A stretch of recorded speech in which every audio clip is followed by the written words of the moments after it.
Nuevamente todos bienvenidos.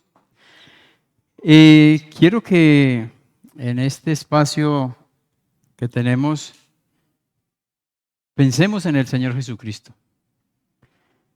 En el mundo secular, en el mundo religioso, hoy se conmemoran algunos eventos. Y qué bueno que se hiciera y se recordara en la manera conforme la Escritura así lo muestra. Satanás es el príncipe de la potestad del aire, dice el Espíritu, que ahora operan los hijos de desobediencia. Y definitivamente sabemos por la Escritura que el hombre religiosamente está entretenido y contento. Podríamos decir que más contentos que un testigo de Jehová tocando puertas. Pero ¿qué esperanza hay? ¿Qué esperanza hay de hacer tantas cosas, de pensar? Definitivamente no hay esperanza. Pero gracias al Señor por los que hemos creído en Jesús como nuestro Señor y como nuestro Salvador, nosotros tenemos esperanza, y gracias al Señor que la esperanza de nosotros no está en las condiciones en que nosotros podamos vivir en este mundo. Por el contrario, la palabra de Dios nos dice que los hijos de Dios vamos a tener tribulaciones, necesidades, persecuciones y tantas cosas más. Diciendo esto, hermanos, reconocemos entonces que la esperanza del Hijo de Dios, del creyente, es una esperanza viva. Y esa esperanza viva no está basada en sus propios medios, en sus fuerzas, está basada en la resurrección de Jesucristo de los muertos. Quiero, hermanos, invitarlos. Nuestro hermano va a tener ahí en la pantalla las citas. Los que quieran buscarlas en sus Biblias lo podrán hacer. Quiero que miremos 1 Corintios capítulo 15. Vamos a mirar un versículo. Dice la palabra de Dios: porque primeramente os he enseñado lo que asimismo recibí, que Cristo murió por nuestros pecados conforme a las Escrituras. Y el verso 4 dice: y que fue sepultado y resucitó conforme a las Escrituras. Vemos, mis hermanos, las verdades de Dios plasmadas en las Escrituras. Podíamos hablar de amor, y como los hermanos nos llevaban en esta mañana a pensar en que no se puede hablar de Jesús sin hablar de amor, pero para que nosotros podamos hablar de la esperanza que tenemos en Jesús, si no está claro el tema de la resurrección de Jesucristo, hermanos, el amor no estaría. El amor no estaría porque Cristo, Jesús, murió, fue sepultado y resucitó por el amor que Él tenía para nosotros. De tal manera amó Dios al mundo que ha dado a su Hijo unigénito para que todo aquel que en Él cree no se pierda, mas tenga vida eterna. Podríamos decir entonces que ningún estudio de las verdades bíblicas que creemos y proclamamos puede estar completo sin un examen de las referencias bíblicas sobre la muerte y resurrección de Jesús. Si lo que nosotros hablamos, hermanos, de Jesús, de su muerte, de su resurrección, no está basado en la Escritura, en la palabra de Dios, vana es nuestra predicación, vana es nuestra fe, vano es todo. Porque, hermanos, la verdadera fe de nosotros descansa en la palabra de Dios. Así que la fe viene por el oír y el oír por la palabra de Dios. Entonces, hermanos, siempre tenemos que tener, hermanos, claro eso. Hermanos, se dice y se manipula mucha información sobre la muerte del Señor Jesucristo, sobre su resurrección. Escuché en una noticia que en estos momentos en Francia tienen supuestamente una batola, qué sé yo, algo, dicen que es de Jesús. Y lo tienen guardado en un lugar y muchas personas entran a ver este lugar. Algunos dicen que no por la fe en Jesús, sino por la curiosidad de saber que esa vestimenta la tuvo Jesús. Hermanos, eso lo dicen porque hubo un papa que dijo que esa era la batola, esa era una túnica que Jesús usaba. Ayer en la reunión, el hermano Byron nos contaba que sus padres hace unos 40 años viajaron a Roma y en este lugar vendían unas pequeñas crucecitas muy pequeñas y decían que esas crucecitas eran de la cruz de Cristo.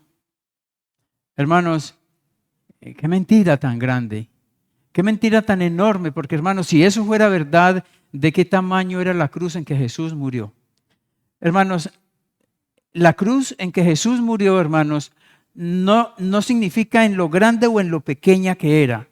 La cruz de Cristo tiene el significado por el Cristo que murió en la cruz. La cruz de Cristo, sin el Cristo no tiene ningún significado, hermanos. Entonces, mis queridos hermanos, vemos cómo el mundo nos entretiene, vemos cómo el mundo enreda a las pobres personas que andan sin Jesús. Y hermanos, nosotros, los hombres y mujeres de Dios, tenemos que andar, hermanos, en esta verdad. Y la verdad de Cristo, como hemos hablado, la verdad de Cristo no la podemos sacar de lo que dice la palabra de Dios. Necesitamos ir, mis queridos hermanos, a la fuente de la verdad, a la fuente de la verdad. Algunos estudiosos dicen que alrededor de unos 30,000 hombres pudieron haber sido crucificados por diferentes razones en la época de Cristo. Dicen algunos hombres que investigan, dicen que aproximadamente unos 30,000 hombres pudieron haber muerto allí. Entonces, preguntémonos algo, hermanos. ¿Por qué de tantos hombres que murieron en una cruz, por qué solamente se recuerda a Jesús? ¿Sí? ¿Por qué de tantos que murieron en aquel momento, por qué solamente se recuerda a Jesús? Hermanos, sencillamente porque Jesús es Dios. Sencillamente, hermanos, porque Jesús es Dios. La Biblia registra, hermanos, con detalles el significado de su muerte. Los hombres que han querido desvirtuar la verdad de Cristo en la cruz, en su resurrección, cuando han entrado minuciosamente a mirar para desvirtuar este poder, ellos han terminado la mayoría creyendo en Cristo, porque no queda otra razón por la cual ellos puedan decir, hermanos. Entonces, mi querido hermano y hermana, en esta mañana, en este día, usted que ha creído en Jesús, usted ha tomado, por la fe en Jesús, usted ha tomado la mejor decisión de su vida. Siéntase, podemos sentirnos en esta mañana, hermanos, con el gozo, con la alegría. Esto no es un ritual. Estar en la cena del Señor no es un ritual. Estar en esta tarde aquí, en esta mañana, no es un ritual. Estar aquí, hermano, es porque estamos adorando, estamos recordando al Cristo que murió en la cruz del Calvario, que fue llevado a la tumba, que resucitó. Pero, hermanos, todo esto con la verdad. Porque Él es Dios, hermanos.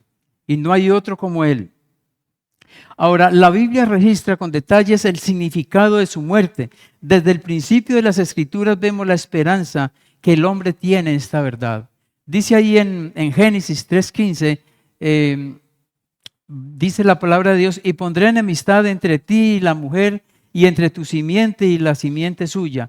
Esta te herirá en la cabeza y tú le herirás en el calcañar.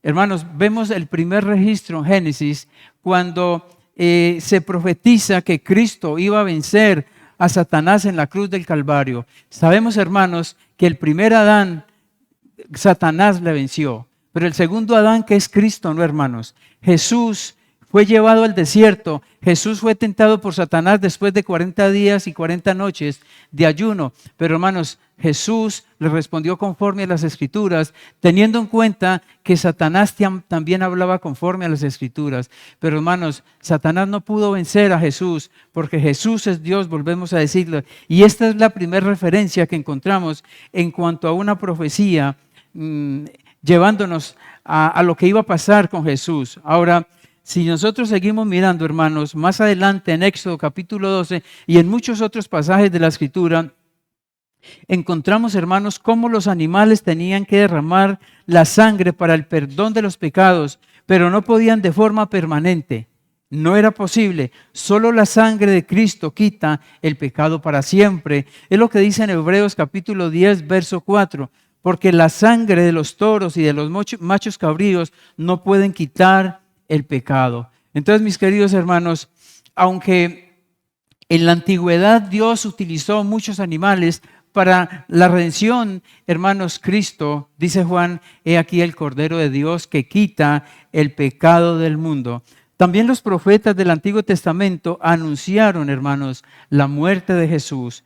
Quiero que leamos ahí en Isaías capítulo 53, verso 1, vamos a leer hasta el verso 7. Dice, Isaías 53, verso 1 dice, ¿quién ha creído en nuestro anuncio? ¿Y sobre quién se ha manifestado el brazo de Jehová? Subirá cual renuevo delante de él, y como raíz de tierra seca no hay parecer en él, ni hermosura. Le veremos más inatractivo para que le deseemos. Despreciado y desechado entre los hombres, varón de dolores, experimentado en quebranto y como que escondimos de él el rostro, fue menospreciado y no lo estimamos. Ciertamente llevó él nuestras enfermedades y sufrió nuestros dolores, y nosotros le tuvimos por azotado, por herido de Dios y abatido. Mas él herido fue por nuestras rebeliones, molido por nuestros pecados. El castigo de nuestra paz fue sobre él, y por sus llagas fuimos nosotros curados. Todos nosotros nos descarriamos como oveja, cada cual se apartó por su camino, mas Jehová cargó en él el pecado de todos nosotros. Angustiado él y afligido, no abrió su boca. Como cordero fue llevado al matadero, y como oveja delante de sus trasquiladores, enmudeció y no abrió su boca. Es bastante impactante, mis hermanos, cuando vemos en la Escritura que el profeta Isaías, más o menos unos 700 años atrás, profetiza lo que va a pasar con Cristo allí en la cruz del Calvario. Hermanos, vemos cómo Dios se manifiesta al hombre a través de un profeta, pero vemos cómo Dios también se manifiesta al hombre a través del cosmos, y eso lo vamos a ver ahora. Cómo Dios nos ha puesto, hermanos, todas las plastilinas. En esta mañana los hermanos hablaban de Jesús y varias historias nos contaban, pero hermanos, que Él se encarnó, que Él se hizo hombre. Hermanos, ¿qué más tendría que hacer Dios para que el hombre crea en Él? Claro, el hombre, para que nosotros creyéramos en Dios, dice la Escritura, porque hay un solo Dios y un solo mediador entre Dios y los hombres, Jesucristo hombre. Para nosotros creer en Dios, tuvimos que creer en Jesús. Y mi querido amigo que nos visita en esta mañana, si usted no ha creído en Jesús como Señor y Salvador, el Dios de los cielos no es su Dios. Usted necesita entregar su vida a Cristo como su Señor, como su Salvador, empezar una vida nueva en Cristo para poder tener el gozo de la salvación. Entonces, el profeta Isaías, hermanos, nos da detalles minuciosos de lo que iba a pasar en la cruz del Calvario. Qué impresionante, hermanos, cómo Dios por el Espíritu Santo habla a un hombre y este hombre puede plasmar las verdades en una escritura donde más o menos 700 años después se va a cumplir todo al pie de la letra. Hermanos, esto no es el milagro de un hombre. Esta no es la sabiduría de un hombre intelectual. Hermanos, este es el poder de Dios. Es el poder de Dios manifestado a través de un hombre, de un profeta, porque este sí era un profeta, no los que encontramos ahora. Este era un profeta que profetizaba de las cosas que Dios quería mostrarnos a nosotros. Y por eso nosotros en esta mañana, mis queridos hermanos, el profeta no solamente habla de Jesús, el profeta habla de la condición caída del hombre. Mas él herido fue por nuestras, molido por nuestros, el castigo de nuestra paz fue, hermanos, todo esto nos muestra el profeta Isaías. Ahora, también más adelante, hermanos, encontramos que los apóstoles explican con claridad e hicieron énfasis en la importancia de la muerte de Jesús. Vamos a mirar algún versículo por lo menos. Pablo dijo así en Gálatas 3:13. Mire lo que dice. Cristo nos redimió de la maldición de la ley. Pablo dice, Cristo nos redimió de la maldición de la ley hecho, note esa palabra, no es que Él era, no, hecho, esa palabra hecho tiene un significado inmenso, hecho por nosotros maldición, porque escrito está maldito todo el que es colgado en un madero. Entonces, mis queridos hermanos, Cristo, la historia que estamos hablando, la historia que hemos escuchado desde siempre, hermanos, nosotros por el Espíritu Santo pudimos entender que esta verdad era mi verdad a mi vida. Mucha gente sabe esta verdad, pero hermanos, solamente la saben. Un conocimiento intelectual, y vuelvo, espero que usted en esta mañana no tenga un conocimiento intelectual de lo que estamos hablando. Espero que usted de verdad, Cristo sea una verdad para su vida, que Cristo sea su Señor, que Cristo sea su Salvador. ¿Por qué? Porque Él es el que redime al hombre de la maldición de la ley. Cristo fue hecho por nosotros maldición. Ahora, dice más adelante Pedro lo menciona de la siguiente manera, 1 de Pedro 3:18, porque también Cristo padeció una sola vez por los pecados. ¿Cuántas veces padeció Cristo? Una sola vez por los pecados. Y dice, el justo, Él siendo el justo por los injustos nosotros. ¿Para qué? ¿Cuál era el propósito, hermanos? Para llevarnos ¿a dónde? A Dios. Para llevarnos a Dios siendo a la verdad muertos en la carne, pero vivificado en espíritu. Mis hermanos, Cristo nos llevó a Dios. Cristo es el que nos llevó. Razón tiene el profeta cuando dice, varón de dolores, experimentado en quebrantos. El profeta decía, hermanos, varón de dolores. Y hermanos, yo tengo que decir amén, Señor. Así es, Señor, porque si ese varón de dolores no hubiera ido a la cruz experimentando, viviendo lo que vivió allí, hermanos, nosotros no teníamos esperanza ahora. Nosotros no tendríamos nada. Andaríamos como el mundo anda, hermanos, sin esperanza y sin Dios en el mundo. Es lo que la Biblia nos enseña. Allá el apóstol Juan también dice, por nombrar una cita solamente, Apocalipsis 5:9 dice, y cantaban un nuevo cántico diciendo, digno eres de tomar el libro y de abrir sus sellos. Miren lo que dice, porque tú fuiste inmolado y con tu sangre nos has redimido para Dios de todo linaje y lengua y pueblo y nación. Hermanos, Cristo nos redimió. Cristo nos ha redimido, Cristo nos ha santificado, Cristo nos ha apartado, Cristo nos ha dado la salvación de nuestras almas, hermanos. Habrá razones entonces para que nosotros, con todas las bendiciones espirituales que tenemos en Jesús, hermanos, nos perdamos el gozo, dejamos de disfrutar lo que somos en Jesús. No habrá razón, hermanos. No puede haber algo más grande que lo que Cristo nos ha entregado.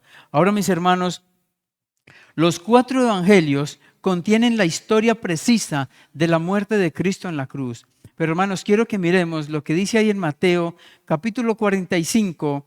Vamos a leer Mateo 27, 45.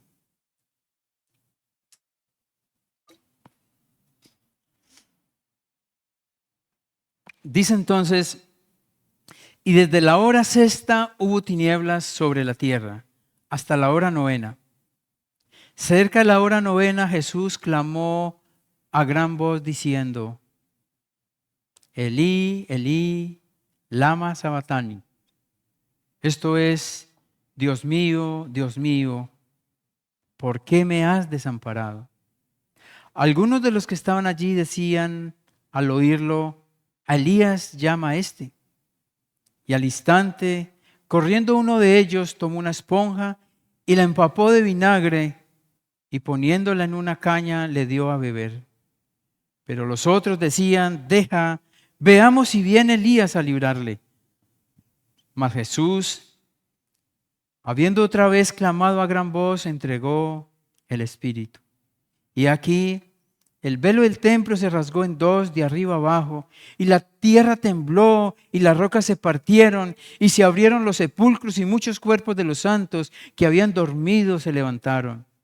Y saliendo de los sepulcros, después de la resurrección de Jesús, vinieron a la santa ciudad, y aparecieron a muchos.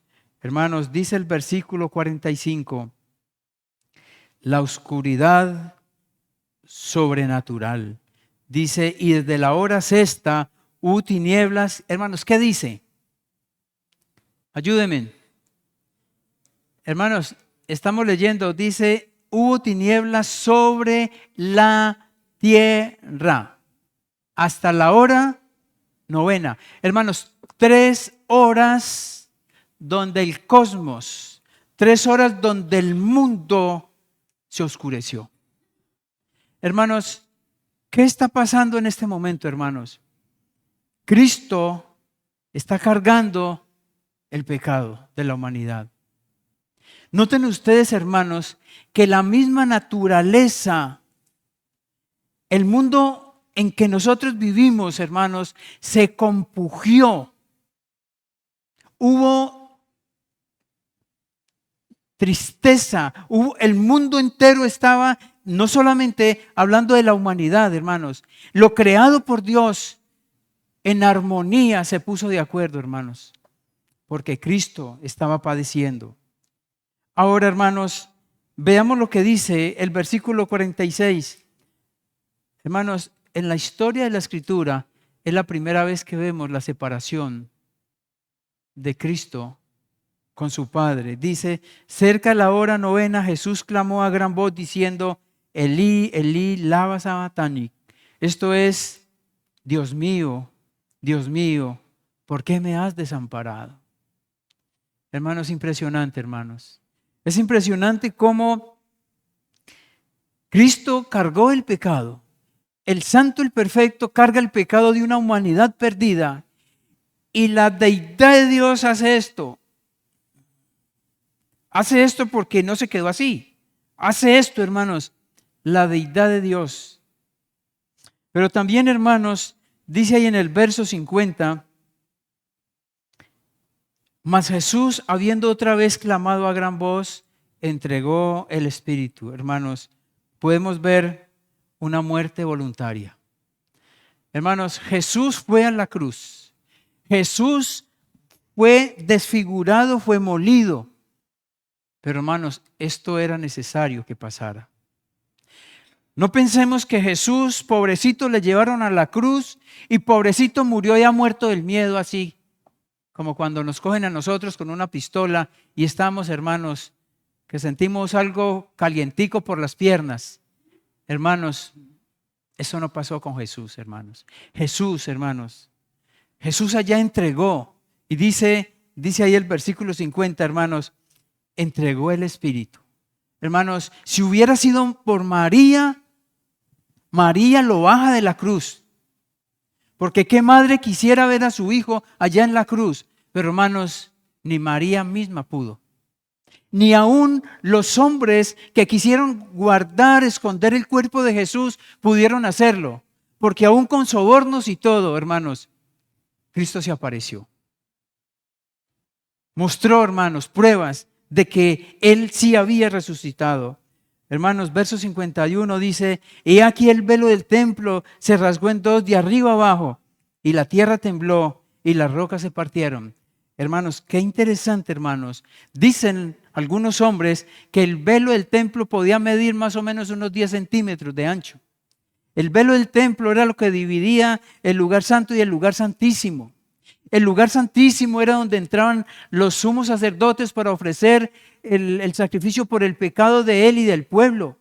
El hombre que entraba al lugar santísimo, dicen que tenía que estar amarrado con una cadena de los pies porque él una vez entraba, si infringía una de las normas que había, él tenía que morir ahí mismo. Entonces, ¿por qué le amarraban la cadena? Para poder alarlo, porque el que entrara podía morir también. Pero hermanos, Cristo murió y el velo del templo, ¿qué? De arriba a abajo. Dicen Hebreos que ahora nosotros tenemos, ¿qué? Libertad para entrar ¿a dónde? Hermanos, ahora los hijos de Dios no necesitamos amarrarnos con cadenas. Ahora los hijos de Dios no podemos entrar con temor a su presencia porque Cristo rompió el velo. Y nosotros podemos entrar, hermanos. Por eso podemos orar a Él. Por eso podemos clamar y decirle, Señor, te alabo, te bendigo, te glorifico. Por eso usted y yo como hijos de Dios, hermanos, nos podemos deleitar en la presencia de Jesús. Hermanos, Cristo en la cruz, muriendo allí, hermanos, dice la Escritura que el velo del templo se rasgó. Y gracias al Señor, hermanos, porque ahora nosotros no tenemos que estar en los rituales que antes andaban. No necesitamos llevar la tórtola, el cordero. No, hermanos, he aquí el cordero de Dios que quita el pecado del mundo. Y mis hermanos, miramos versículo 52, dice, y se abrieron los sepulcros y muchos cuerpos de los santos que habían dormido se levantaron y saliendo de los sepulcros después de la resurrección de él, vinieron a la santa ciudad y aparecieron a muchos hermanos. Qué interesante, hermanos, que el terremoto causó el hecho de que Cristo muere, hermano, y que él resucita. Muchos hombres que habían sido sepultados, que habían dormido, hermanos, fueron levantados. Esto era un espectáculo, hermanos. Esto, ¿te imaginas? Imaginémonos que el suceso es ahora, ¿no? Y que fuimos a un cementerio a enterrar a un ser querido que parte con Cristo. Sucede lo que sucede y luego le vemos a él andar en la calle. Imagínate. Hermanos, ¿qué piensan entonces cuando Cristo venga a recoger, no unos cuantos, cuando Cristo venga a recoger la iglesia? Siento mucho por los que se van a quedar aquí contando la historia. Siento mucho por los que en esta mañana se encuentran y si Cristo viene y usted no se va con él, usted tendrá que contar la historia y decir seguramente lo que estamos hablando en esta mañana, pero ya no lo vas a tener que contar con el gozo que ellos lo contaron, no, lo vas a tener que contar con tristeza, con persecución y ahí sí hay que perseverar para ser salvo. Dice en Marcos 15:25, era la hora tercera cuando le crucificaron. Hermanos, cuando empezó la oscuridad, él llevaba 3 horas en la cruz. Esas 3 horas fueron utilizadas por el Señor para perdonar a algunas de los que estaban alrededor entre ellos. Hermanos, dice ahí en Lucas 23, del 42 al 40. Lucas 23 dice, en el verso 42 dice, y dijo a Jesús, acuérdate de mí cuando vengas en tu reino. El próximo versículo, mi hermano. Entonces Jesús le dijo, de cierto te digo que hoy estarás conmigo en el paraíso. ¿De quién estamos hablando? Hermanos, del ladrón en la cruz. Y ahí mismo, hermanos, encontramos entonces en ese verso 23, 34, Lucas dice, y Jesús decía, Padre, perdónalos porque no saben lo que hacen, y repartieron entre sí sus vestidos, echando suertes. Hermanos, Jesús le dice a los que están, Padre, perdónalos porque no saben lo que hacen. Pero yo pregunto, hermanos, si Dios Padre hubiera tenido en cuenta nuestros pecados pasados, ¿hubiera habido perdón para nosotros? No hubiera habido perdón para nosotros. Hermanos, gracias a Dios que estas palabras en un sentido fueron para nosotros también. Padre, perdónalos. Hermanos, nosotros pecamos allá. Ahora nosotros, hermanos, estamos santificados, apartados. Mis hermanos, sin duda la cruz de Jesús fue un lugar de juicio. Dios puso sobre los hombros de su propio Hijo, su perfecto Hijo, el pecado de todos nosotros. Mis queridos hermanos, Dios Padre se separa temporalmente de su Hijo, lo hemos mirado allí. Y dice ahí en 2 Corintios 5:21, al que no conoció pecado por nosotros lo hizo pecado, para que nosotros fuésemos hechos justicia de Dios en él. Dice en Gálatas 3:13, dice, Cristo nos redimió de la maldición de la ley, hecho por nosotros maldición, porque escrito está maldito todo aquel que es colgado en un madero. Dice ahí en 1 Juan 4:10, entonces en esto consiste el amor, no en que nosotros hayamos amado a Dios, sino en que Él nos amó a nosotros y envió a su Hijo en propiciación por nuestros pecados. Dice ahí nuevamente en 1 Pedro 3:18, porque también Cristo padeció una sola vez por los pecados, el justo por los injustos, para llevarnos a Dios, siendo a la verdad muertos en la carne, pero vivificado en espíritu. Hermanos, ahora nosotros entendemos por qué Jesús es el camino. Jesús dijo, yo soy el camino y la verdad y la vida, nadie viene al Padre sino por mí. Entendemos, hermanos, por qué cuando dice en el Evangelio Jesús es el camino y la verdad de la vida, hermanos. Entonces, hermanos, habiendo tenido este pequeño resumen, hermanos, Él es el camino, porque Él es el Cristo que murió, del que estamos hablando en esta mañana. ¿Entendemos, mis hermanos, por qué no puede haber otro que pueda salvar? ¿Por qué es que solamente es Jesús? No sé si le ha pasado a usted, pero alguien puede decirle a uno, pero ¿por qué es que es Jesús? ¿Por qué siempre me hablas de Jesús? ¿Por qué no me hablas de otra cosa diferente? Pregunto yo, ¿un hijo de Dios podrá hablar de algo diferente? Hermano, no. Un verdadero hombre de Dios, una mujer de Dios, sí o sí tiene que hablar. Y si vamos a hablar del Evangelio, hermanos, tenemos que hablar de las verdades que están escritas. Cristo es el camino, porque Él resucitó. Dice ahí en 1 Corintios 5:17, y si Cristo no resucitó, vuestra fe es vana, aún estáis en vuestros pecados, nos leía el hermano Mario. Pero recuerdan lo que él decía en el verso 20, mas ahora, ayúdenme, mas ahora Cristo, hermanos, mas ahora Cristo ha resucitado. Hermanos, cuando el hermano leía ese verso 20, yo estaba más o menos como pensando cuando vamos subiendo una loma y estamos muy cansados y subimos y cuando llegamos al plano, no, ¡uf! ¡Qué descanso! Hermanos, mas ahora Cristo ha resucitado. ¿Tenemos descanso? Hermanos, qué descanso, que Cristo ha resucitado. Entonces, hermanos, detrás de cada religión hay un personaje central. Claro, quiero que miremos por lo menos dos. La gran diferencia entre el cristianismo y las religiones seculares que andan por el mundo, hermanos, ¿sabe cuál es la gran diferencia? Toda. ¿Sí? Toda. No un 30, no, toda. Ahora, para el fundador de cada religión, su fin lo ha acompañado su muerte. Pensemos, por lo menos, para los cristianos la victoria empieza con la muerte y la sepultura de Jesús y su resurrección. ¿Sí? Entonces, para nosotros la victoria empieza cuando Cristo muere, es sepultado y resucita. Porque, hermanos, si Cristo hubiera muerto en la cruz y se hubiera quedado allí solamente con morir en la cruz, ¿qué? Hermanos, la historia no hubiera terminado bien.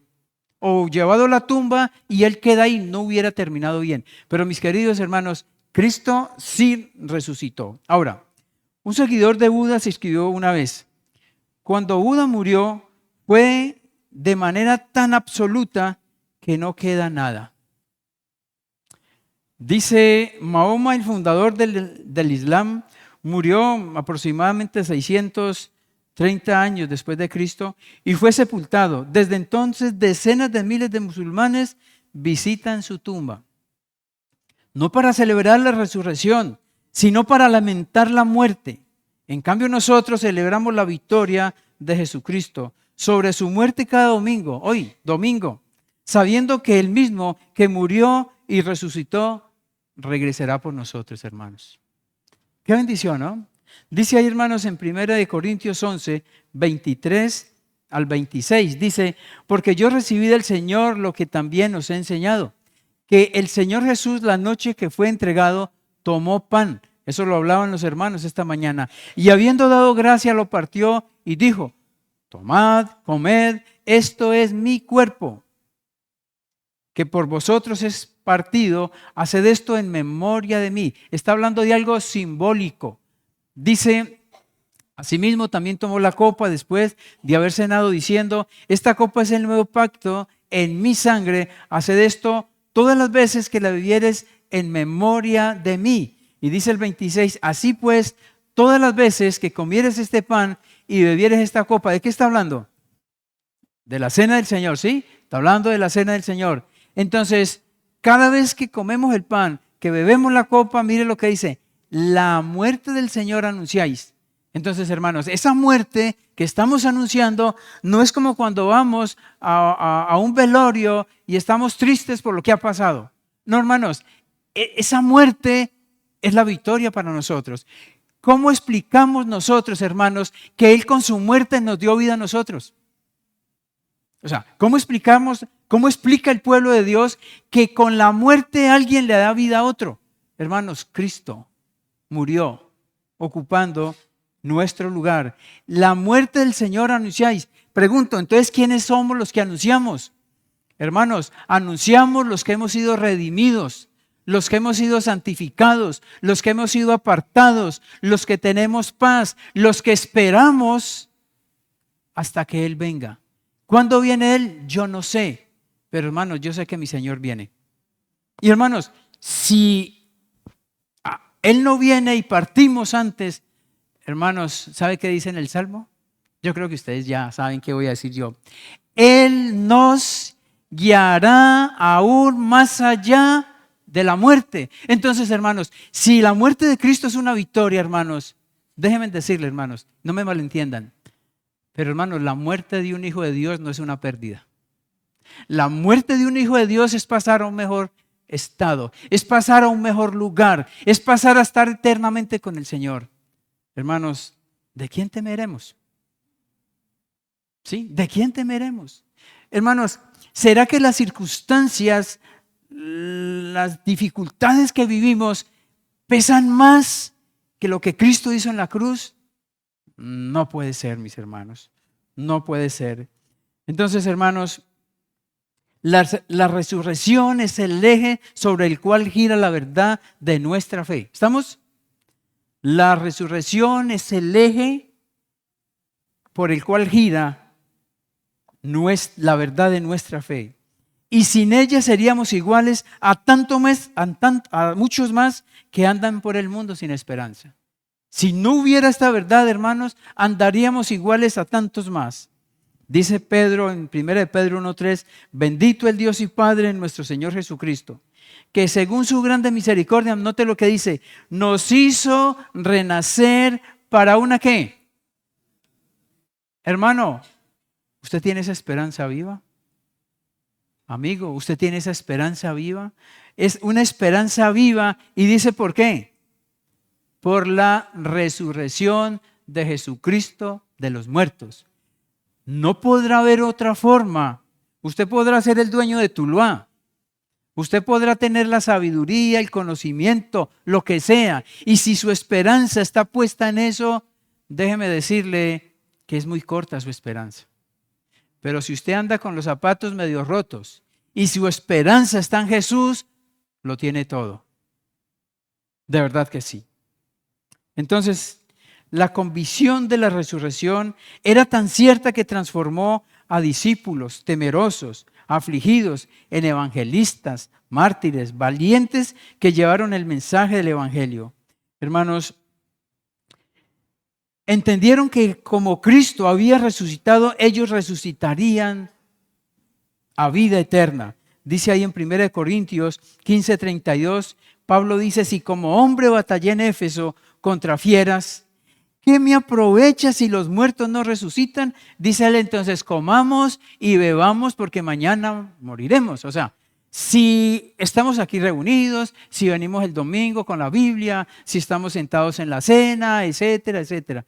Pero si no hay resurrección de muertos, hermanos, cojamos este librito que tenemos, hermanos, pongámoslo por allá para que coja un armario viejo y hermanos, comamos y bebamos porque aquí no pasa nada. Pero hermanos, esa no es la verdad. Cristo sí resucitó. Cristo vive, Cristo viene a recoger, hermanos. Ahora, fue tanto el impacto de la resurrección de Jesucristo que cambió a un Pedro que negaba a su Señor, que un día dijo, no sé quién es. ¿Recuerdan? Pedrito allá escondido en el patio dijo, le preguntaron y él ¿qué dijo? Yo no sé quién es él. Pero hermanos, cuando vemos luego a un Pedro allá en Hechos, un Pedro que en su primera predicación más de 3,000 personas conocieron al Señor. ¿Vemos un hombre transformado? ¿Vemos un hombre cambiado? Claro que sí. ¿Por qué? Hermanos, Pedro presenció todo lo que estaba pasando. Ahora, puesto que la esperanza nuestra es la misma que de los otros creyentes. Hermanos, ¿la esperanza de Pedro es diferente a la de nosotros? Hermanos, es la misma esperanza. Si la esperanza suya es otra, crean Jesús. Entregue su vida a Jesús. Porque si la esperanza suya está en Jesús, es la misma esperanza que tenía Pedro. Entonces, hermanos, nosotros debemos de tomar la misma actitud de proclamar a Cristo a los que tienen esperanza de vida eterna y en un medio de tantas dificultades. Hermanos, hay mucha gente que no tiene esperanza ahora. Tenemos familiares, tenemos amigos, conocemos personas que no tienen la esperanza de la vida eterna. Queridos hermanos, tenemos las herramientas, conocemos la verdad, proclamemos a este Cristo que murió, pero que también resucitó. Entonces, hermanos, creamos a las promesas que Dios ya tiene para nosotros. Hermanos, quiero terminar leyendo lo que dice en Números 23:19. Dice, Dios no es hombre para que mienta, ni hijo de hombre para que se arrepienta. Él dijo y no hará. Hermano, es una pregunta. Cuando Él dice algo, ¿no lo hará? Por supuesto. Habló y no lo ejecutará. Hermanos, lo que Él dice lo promete y lo cumple, hermanos. No se deje engañar cuando seguramente las cosas no salen como usted cree o piensa o anhela. No piense que es que Dios no te ama. No. Las situaciones no pueden cambiar la verdad de Jesús. Y si las situaciones a menudo le cambian a usted cada vez más y usted anda así como que mire, vaya Jesús, Señor, de verdad, yo quiero tener el Espíritu, yo quiero conocerte, yo quiero que me perdones, porque si el Espíritu de Dios mora en usted y el Espíritu de Dios no mora porque usted lo pide, el Espíritu de Dios llega porque usted cree en Jesús como Señor y su Salvador. Y de ahí en adelante las vidas de una iglesia podrán ser transformados. Y hermanos, parte de la vida de un hombre transformado, de una mujer transformado, es un hombre y una mujer que lleva el mensaje del Evangelio. Es un hombre y una mujer que hermanos, vemos en la Escritura, hombres, los profetas, que profetizaron de la gracia de Dios, inquirieron y diligentemente indagaron acerca de esta salvación, escudriñando qué persona y qué tiempo indicaba el Espíritu de Cristo que estaba en ellos. Hermanos, nosotros seamos diligentes. Hermanos, vamos a llevar este mensaje. ¿Por qué, hermanos? Porque el Cristo en que yo he creído, Él resucitó. Amén. Vamos a orar. Dios, gracias en esta mañana por nuestro amado Señor. Gracias porque de una manera muy breve, Dios, muy sencilla, podemos recordar, mirar por su palabra, por las Escrituras, las verdades que están allí plasmadas. Dios, no son pensamientos de hombres, no es cultura, no es religión. Padre, son las verdades escritas por el Espíritu Santo, guiado por hombres que utilizaste en su momento adecuado. Y Dios, gracias damos porque estas verdades para nosotros ahora siguen siendo las verdades absolutas. Dios, gracias por nuestro Señor Jesucristo. Gracias porque Él se hizo como uno de nosotros, se humanó y Dios no estimó el ser igual a Dios como cosa a que aferrarse, sino que se despojó. Y vino Dios y padeció y murió, pero Dios, gracias. Gracias porque Él entregó y expiró allí en la cruz. Gracias porque Él dijo, Padre, perdónalos porque no saben lo que hacen. Pero Dios, gracias también porque mientras Él fue llevado a la tumba, el mundo de aquel entonces religioso se movía diligentemente para mirar cómo tapar esta gran verdad. Pero Dios, ninguna de sus hazañas, ninguna de las cosas que ellos podían hacer fue suficiente, porque Dios, el poder suyo estaba allí, porque Cristo es Dios y porque Él iba a resucitar, porque de esta verdad, Dios, dependíamos nosotros. Y Dios, en esta mañana damos gracias por esto, Dios. Gracias, Dios, porque nosotros sabemos en quién hemos creído y Él es poderoso para guardar nuestro depósito para aquel día. Gracias, Dios, porque como Pablo decía, he peleado la buena batalla, he acabado la carrera, he guardado la fe. Por lo demás, me está guardada la corona de justicia, la cual me dará el Señor juez justo a mí, y no solamente a mí, sino a todos los que aman su venida. Y gracias a Dios, porque aquí en este lugar habemos muchas personas que le amamos y le esperamos, Dios. Te alabamos y Padre, damos gracias por este espacio. Gracias, Dios, por cada hermano, por cada hermana, por cada amigo, por cada persona que nos visita. Y Dios, oramos para que en las horas de la tarde personas lleguen, Dios, a escuchar este mensaje tan precioso. Te alabamos y damos gracias en el precioso nombre del Señor Jesús. Amén. Señor les guarde, hermanos.